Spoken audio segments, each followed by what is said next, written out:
Imagine mo maglalagay ang Pilipinas ng isang defense facilities sa Pacific Ocean. Yan ang gusto mangyari mga kapatid ni Secretary Gibo Teodoro. Ito, panoorin natin, samahan ninyo ako.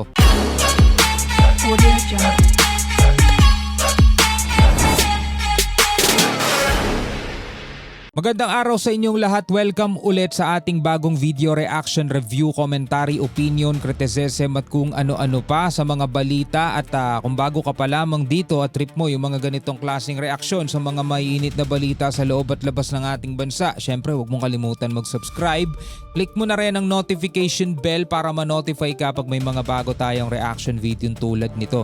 Ayon kay Defense Secretary Gibo Teodoro, nais niyang palakasin ang pagbabantay sa mga karagatang sakop ng Pilipinas mga tol. Kabilang daw dyan ang teritoryo natin sa karagatang Pasipiko, doon sa kabilang side hindi rito sa West Philippine Sea, doon sa kabilang side ng ating bansa. So ang nais dito is maglagay ng isang defense facilities. Eto, samahan ninyo ako mga tol. Bigyan natin ng komento at reaksyon pag-aanalisa itong balitang to mula rito sa Frontline Express sa TV5, sa News 5 everywhere. No, panoorin natin to.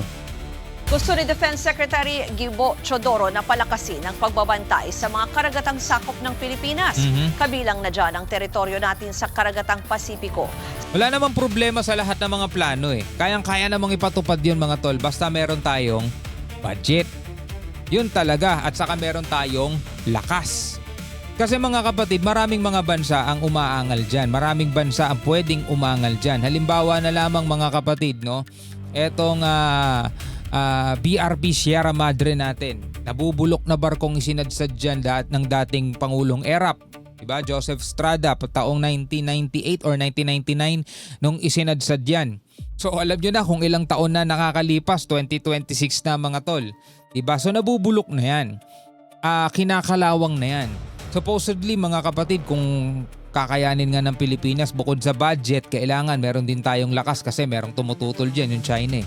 Kayang-kaya sana nating tayuan dyan talaga ng facilities natin, ng magandang outpost na, yung decent outpost na talaga na hindi naman nakaawa-awang tignan, di ba?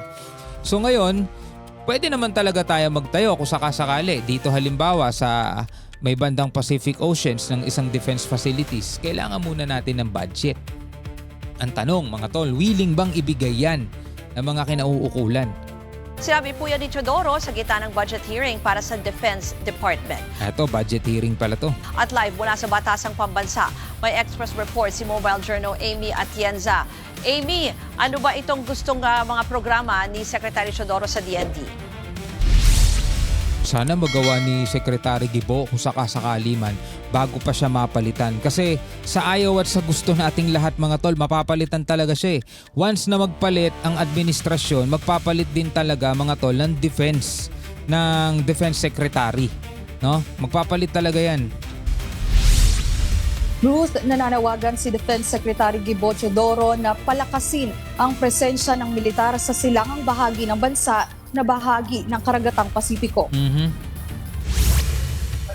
Sa pagdinig para sa 2027 National Budget ng Defense Department, ibinahagi ni Teodoro ang kahalagahan ng pagkakaroon ng logistic bases sa bahagi ng Pacific Ocean. Sa gitna yan ng agawan ng teritoryo ng Pilipinas at China sa karagatang nakapalibot sa ating bansa, partikular na sa West Philippine Sea. Biruin mo mga tol, no? Pinoproblema pa rin natin ng China kahit doon sa silangang bahagi na natin. Kasi minsan may mga namamataan pa dong barko ng Chinese. Doon sa Philippine Sea, sa kabilang side. Biruin mo mga tol, Pacific Ocean na yung susunod doon. Wala nang mga bansa nandun. Di nga dumadaan ng eroplano doon dahil sobrang lawak nun eh. Sobrang napakalawak ng dagat Pasipiko mga tol. No, kapag lumipad dyan ng eroplano, hindi sila aabot sa bansang pupuntahan nila. Mauubos na gasolina nila sa sobrang lawak nun.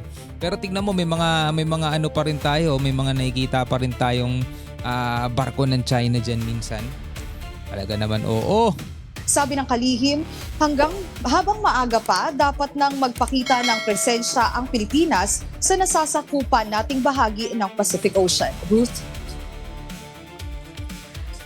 Amy, bukod dyan sa binabanggit mo na pagpapaigting ng military presence, ano pa ba yung ibang natalakay sa budget hearing? Ruth, napag-usapan nga din sa budget hearing ang issue kaugnay ng recruitment na ginagawa ng China sa Pinoy workers para sa impormasyon at kapalit ng pera. Yan, napag-usapan na rin natin yan kahapon mga tol. Yung kinumpirma ni Defense Secretary Gibo Chodoro sa mga hindi nakapanood ng reaction video natin kahapon.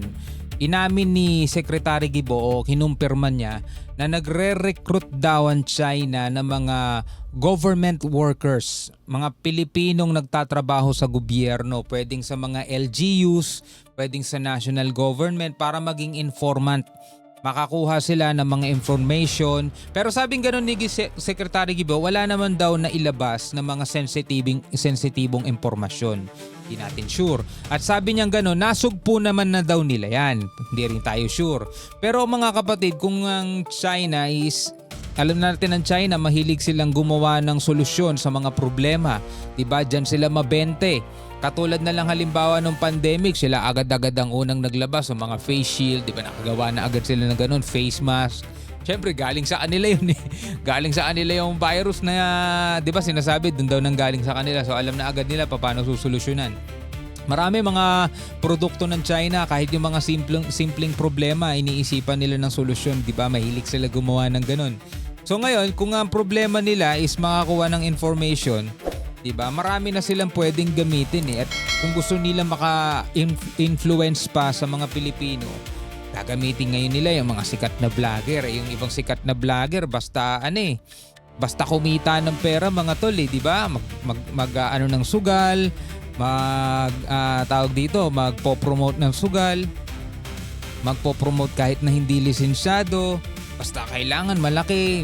Yung iba gumagawa na lang ng kung ano-anong kabalbalan para mag-trending, di ba? So yung mga ganun mga tol, madali nilang makukuha yung mga ganun. Di ba? Lalo-lalo na malakas maka-influensya yung mga yun. Tapos malay natin may mga contact na rin yan sa loob. Di ba? May mga kamag-anak o kaibigan nagtatrabaho sa gobyerno, so pwede sila makakuha ng information doon. Di ba? Nagte-training nga sila ng mga vlogger doon eh, di ba? Sa China. Sabi ni Secretary Chodoro, nalutas na ang isyong yan at wala namang nakompromisong mahalagang impormasyon. Nagugat umano ito sa mga email na natatanggap ng ilang empleyado ng Defense Department.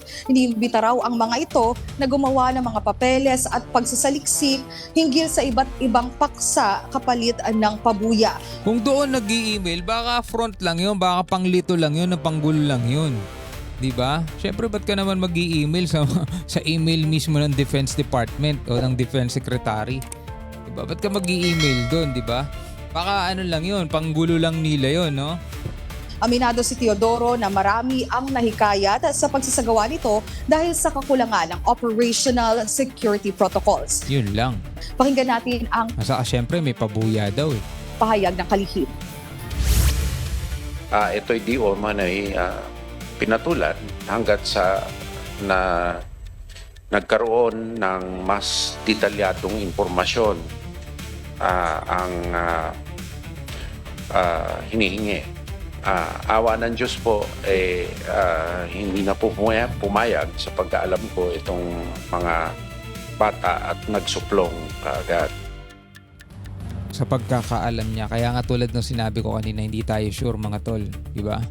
Hindi tayo sure. Pero at least, di ba, nalaman na natin ang totoo at nalaman na nila, dapat maging aware sila mga kapatid. Pero dito yan, sa pamumuno ni Secretary Gibo. Kung nagawa ng China yan mga tol, paano kaya sa mga susunod?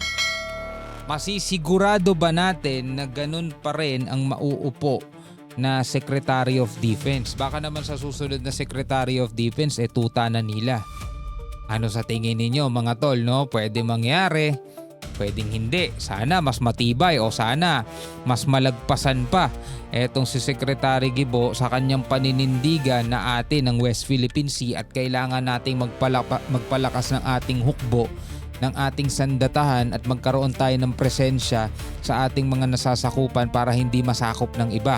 Sana mas matindi pa ang hangarin ng susunod na Defense Secretary. Kasi kung ang magiging Defense Secretary natin nababayaran na, yari tayo dyan. Ruth, sa ngayon nga ay nagpapatuloy pa rin ang pagdinig sa panukalang 324.5 632 billion pesos na budget para nga sa DND. Yan muna ang latest. Diba? Kailangan natin ng maraming barko. Kailangan natin talaga ng sandatahan. Kailangan talaga natin ng malaking puwersa. Yung ibang mga kapitbahay nating bansa, mga tol, ang lalaki ng mga budget nila, 3% sa kanilang GDP. No, nilalaan nila para sa defense nila. Tayo, kulang na kulang pa yan talaga sa totoo lang. Mayaman naman ng Pilipinas eh. Diba? Mayaman ng Pilipinas, ang dami nating buwis dito eh. Ang dami nating tax dito eh. Kayang-kaya sana yan eh, kung ibibigay lang talaga eh. Anyway, bilang mga Pilipino, ano ang inyong masasabi tungkol sa balitang ito na ating napanood? Pwede kayo magbigay ng inyong komentaryo at reaksyon sa comment section sa ibaba. Hanggang sa muli mga tol, ako nga pala si Shobaldi.